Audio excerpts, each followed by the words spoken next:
Playing scary games in VR is one of the greatest experiences you can have. Blocking out the real world and covering your ears and eyes with a new virtual reality is often so stupidly real that not being scared is seldom an option. But Stifled takes that formula and adds a new level of immersion by using the PlayStation VR microphone. Not only can enemies hear your footsteps, but they'll also hear your real, actual voice. And just to make matters worse, staying quiet isn't an option.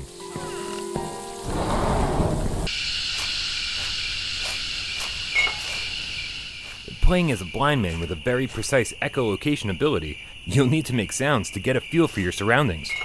Stifled is playable in non-VR with the microphone off, neither of which are recommended. On a flat screen, the wireframe environments lose all sense of depth, and it totally kills the suspense. Being inside a pitch-black world is terrifying, and enemies that can hear your voice, even more so.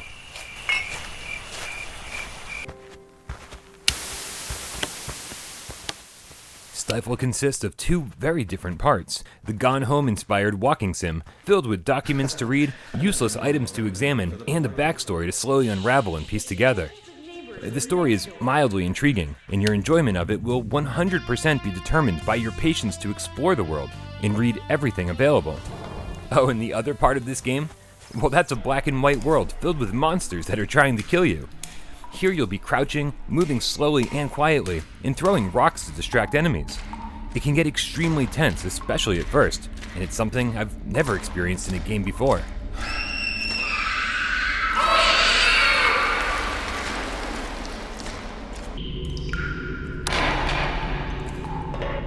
But honestly, as much fun as I had with Stifled, there are a few downsides worth mentioning.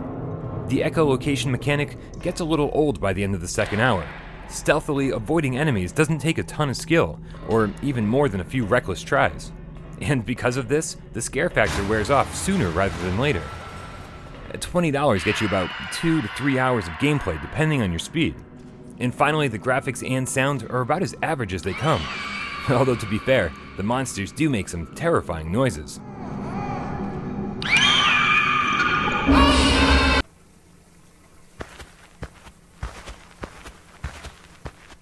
In the end, Stifled is a must-play for the unique mechanics alone. While it loses some points for length and repetition, it gets a ton of points for originality and a few more simply because it's a new take on my favorite genre. Play it with headphones, headset, and microphone on to get the full experience, because the best part of inhabiting this world is not knowing what's in it.